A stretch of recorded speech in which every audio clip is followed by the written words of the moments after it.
And then I guess finally the other movie that we wanted to talk about that we've already Yeah. talked about pretty extensively, but so I don't know how much we'll have left to say on it. But Yeah, yeah, the yeah. Stanley Kubrick's 2001: A Space Odyssey, which Hmm.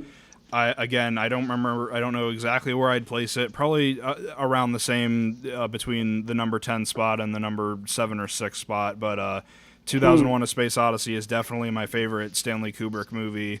It's an amazing experience. I actually earlier, I don't remember if it was last year or no, it was yeah, it was about a year ago. I got to see it in a IMAX planetarium theater, which was amazing. It was the whole big curved ceiling of this planetarium was turned into a projection screen, and the seats were almost planted at an incline, so you were like looking up at this like gigantic projection. It's amazing. If you can see 2001: A Space Odyssey in IMAX, it's Oh my so much God! Do amazing. you know that I would have loved to watch Year 2001 on a big screen, but that would have been such an experience. Yeah, no, it's definitely if you can find a way to do it, it's totally worth it.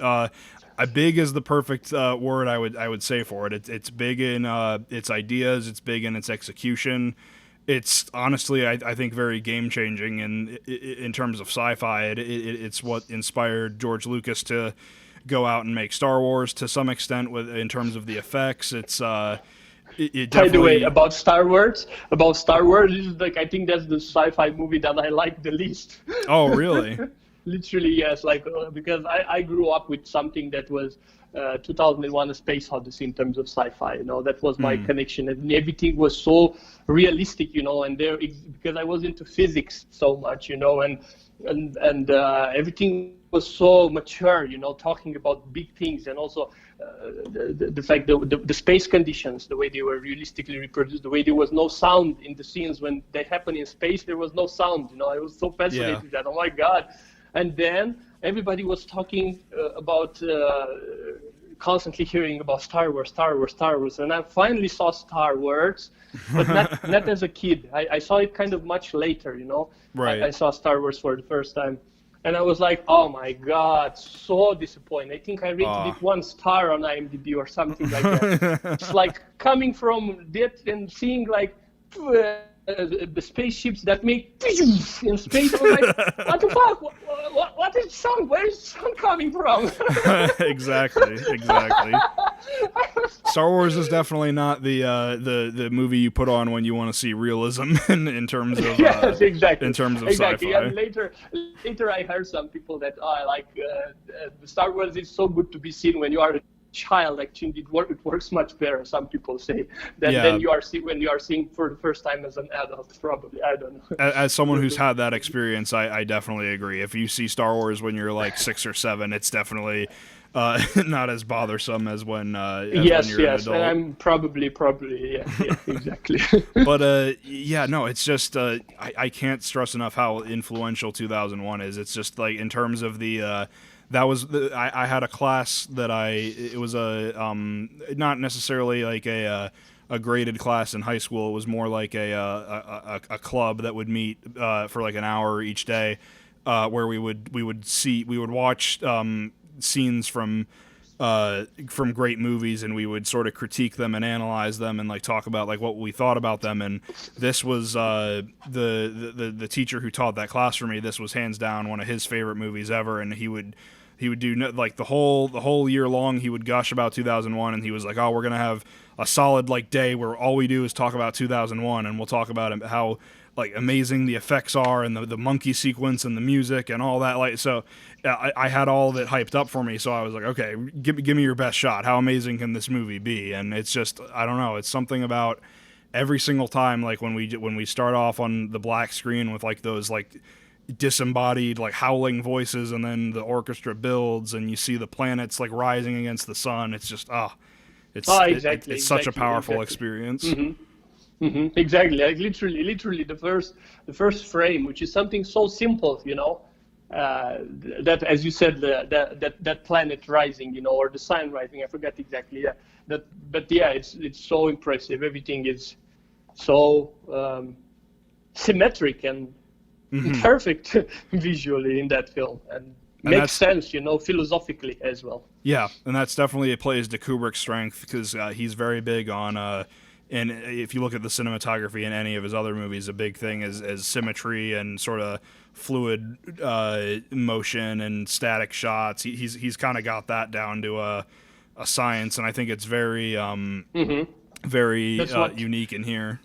That's what impressed me so much as well. Yes, in my teenage years, exactly. I mean, my style is like the opposite. It's like the opposite, but of course I can still respect that and respect that vision, right, of wanting to go to such lengths, to create like the ultimate piece of art.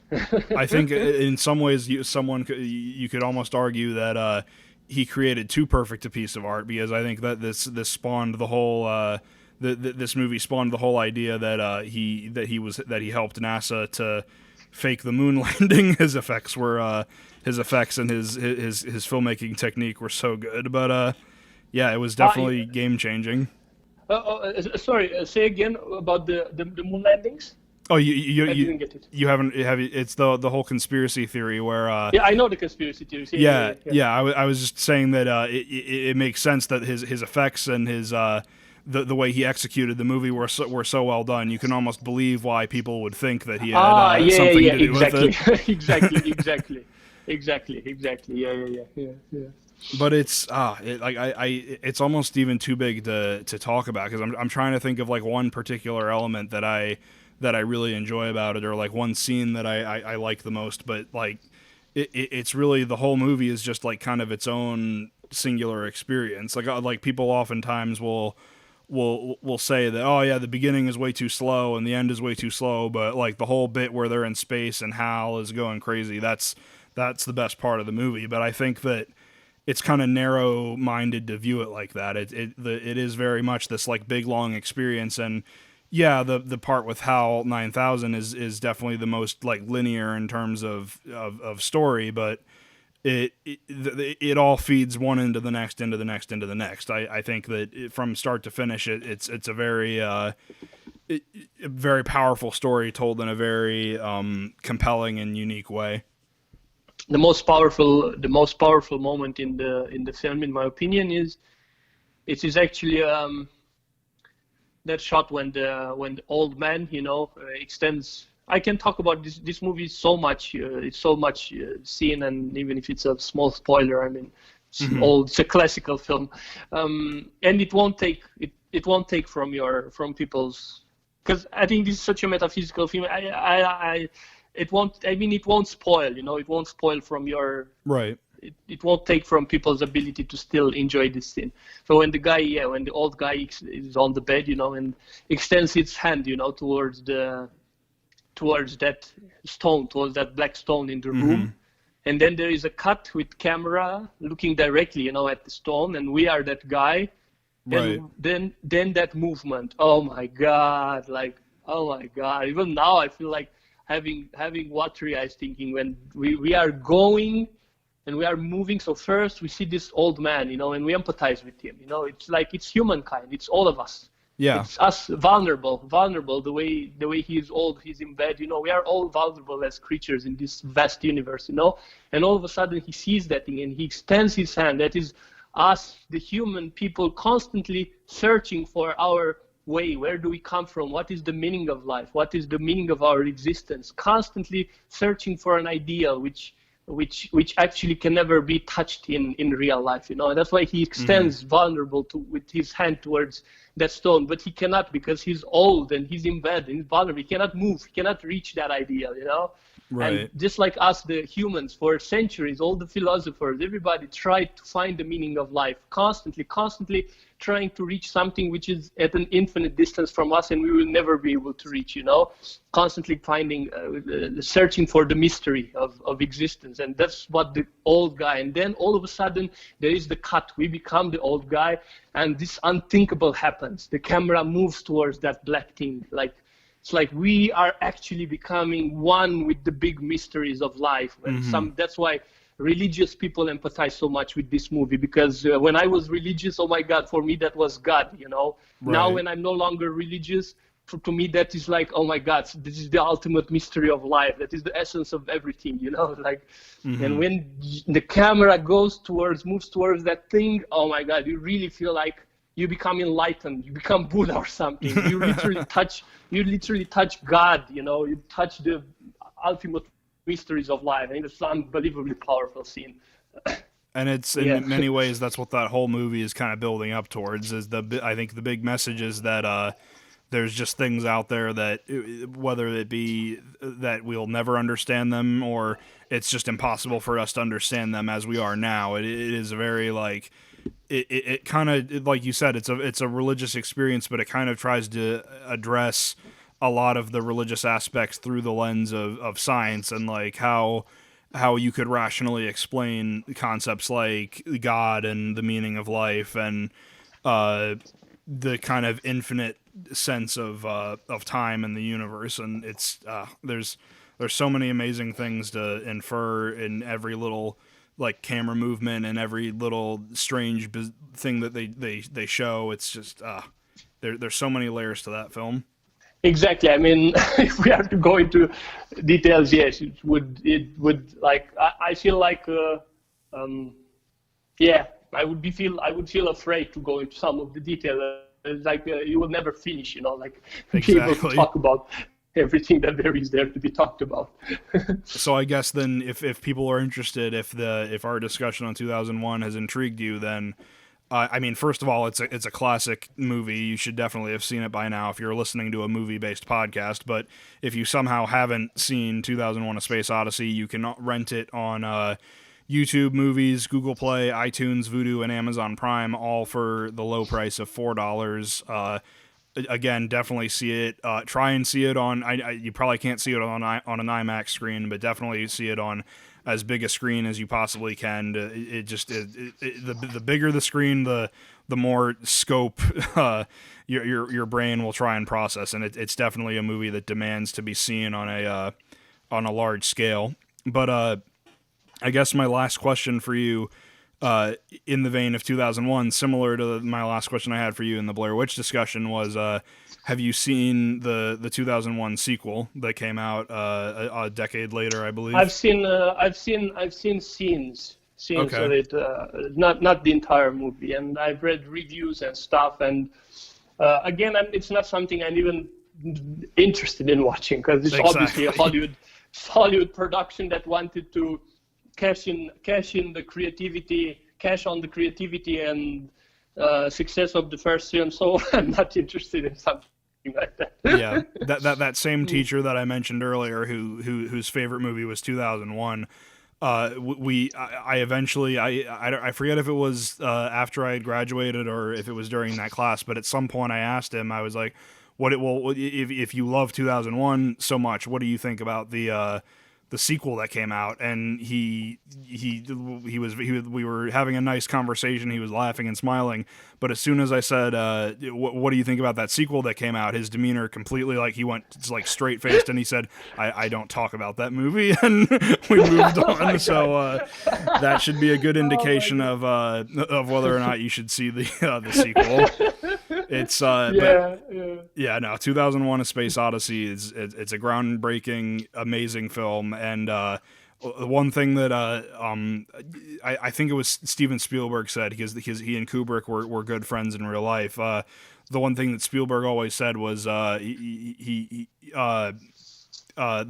said that Kubrick, at the very least you could say about him, was that with 2001: A Space Odyssey, he came very close and in some ways surpassed the ability to change the form of movies as we know them. And I think that one thing that's definitely true for you is that I think, like we'd said earlier, that with movies that inspire you or filmmakers that inspire you, you pick and choose elements that you want to carry with you into your own work. And I think that's one thing, at the very least, from Be My Cat and from the way that you talk about your upcoming projects. I think that you've definitely adopted that mindset of wanting to change the form and pursue new ideas and pursue creative thoughts in your film. So I definitely commend you for that. You've definitely succeeded in that area. Thank you. But Kubrick, I'm not sure to what extent Kubrick did that. I feel like I feel like, what do you think? Do you think he got inspired from other things, or he totally disregarded other things in order to change everything? I mean, I don't know. I think that, well, it's hard to say because 2001 is an adaptation of a book, so.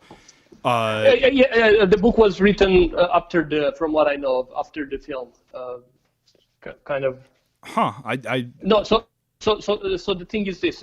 From what I know of, I might be wrong. I'm not sure, but from what I know of, there was that Arthur C. Clarke who had a little book, a short story, something like that. I think it was just focused on the Hal section.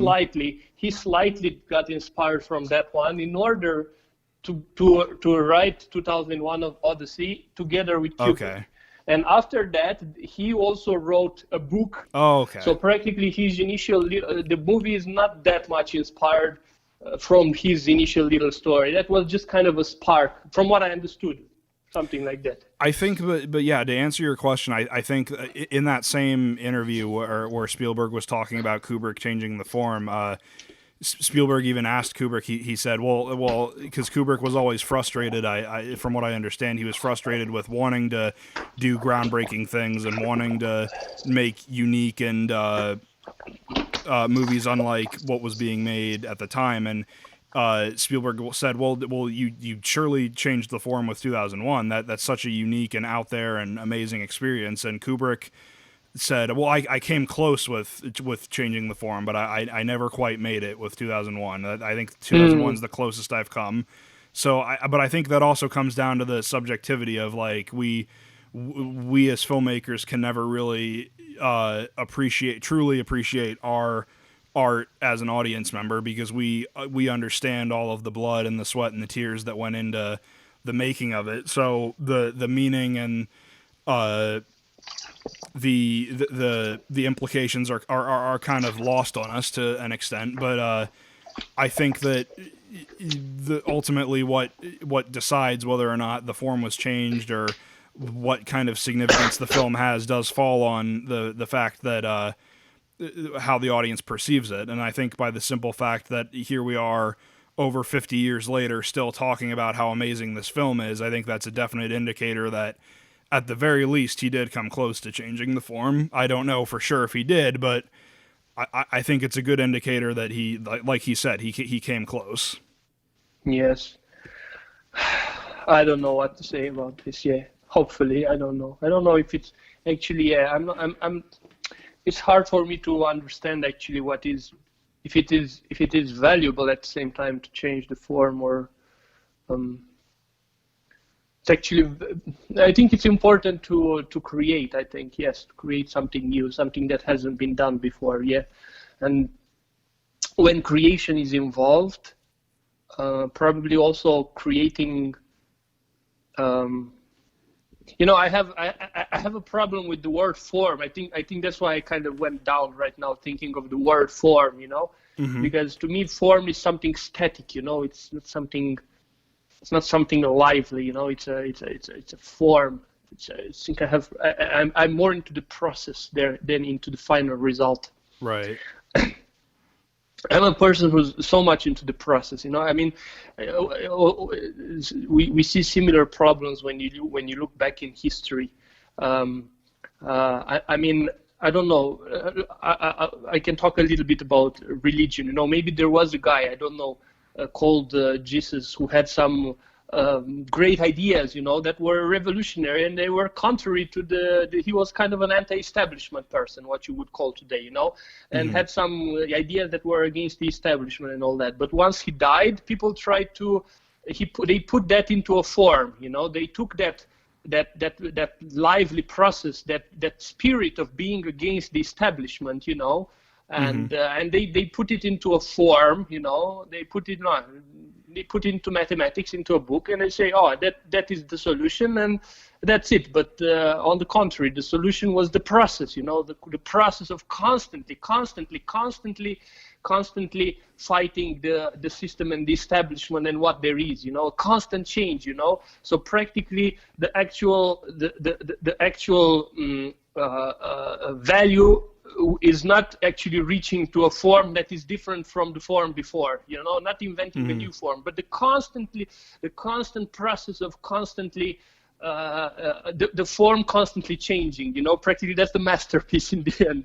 They understand it's like a little bit weird, like this, everything that is flowing for me, it's like more important than reaching a certain form. No, I think. Yeah, I think that makes complete sense. So then, if I can amend my statement, I think that. No, but this is not a criticism. Sorry, this is not a criticism of your statement or anything. I was just trying to see, hey, like sometimes I have this psychological analysis of myself, and I think, why did I go down? Like all of a sudden, they would say you were your teacher when you mentioned about the sequel, he went down. Why? Right. What happened with me right now? Why didn't I feel good when I was thinking of the word form? And then I realized what it's that's it is. It makes sense. It is. Yeah. But yeah, I definitely think that at the very least, then looking at it through that particular lens, I think that one thing that you've definitely adopted through 2001 especially, and to some extent in Blair Witch Project, is that idea of not necessarily going with the process that's most commonly accepted, but figuring out new processes and figuring out what works in your situation and creating some very unique art along the way. So I think that you've definitely succeeded in that regard. Well, the thing is with Kubrick, I mean, you said he was like hoping to change the form, but that's the thing. Like, it's good to want to change, to want to do something that nobody did before. But then immediately once you finish that, you still didn't accomplish anything, because then in order to still be a creator, you will have to change even your own form that you changed before. Do you understand? Yeah. So it's a never-ending struggle. Exactly, it's a never-ending thing. Like I wouldn't, because you feel creative only when you are in the process of creating something. Mm-hmm. Once that thing is creative, once that it's created already, once it's ended, you don't feel. You feel like you are static. You are not advancing anymore. It's boring. It's like you constantly try to remember it, to read what the. It's a type of comfort, that happens into your life once you finish making a film, you finish creating your work. You just try to become happy from the reviews that you are getting. You try to become happy from going to festivals, from just getting some little perks. It's like eating sweets. But actually you are not really happy till you again start challenging yourself and again creating and again doing something new which you haven't even done before, So I think that if Kubrick actually managed, if he was sad because he didn't manage to totally change the form, but even if he actually totally changed the form, I think he would have gotten immediately sad afterwards, unless he was on the process of again changing it. Exactly. Right. No, I don't think he would ever become happy. Like, oh, I changed it. Now I became happy. I'm enlightened. I'm Buddha now. Well, at the very least, you could say he made a very intriguing and endlessly discussable a movie that can be endlessly discussed. Of course, this is not a criticism of what Kubrick did or of the value. Of course, what I'm saying is a little bit trying to go into the trying to understand the psychology of creators, or the psychology of all of us when we are creating something, or this thing, like, yeah. Exactly. Yeah.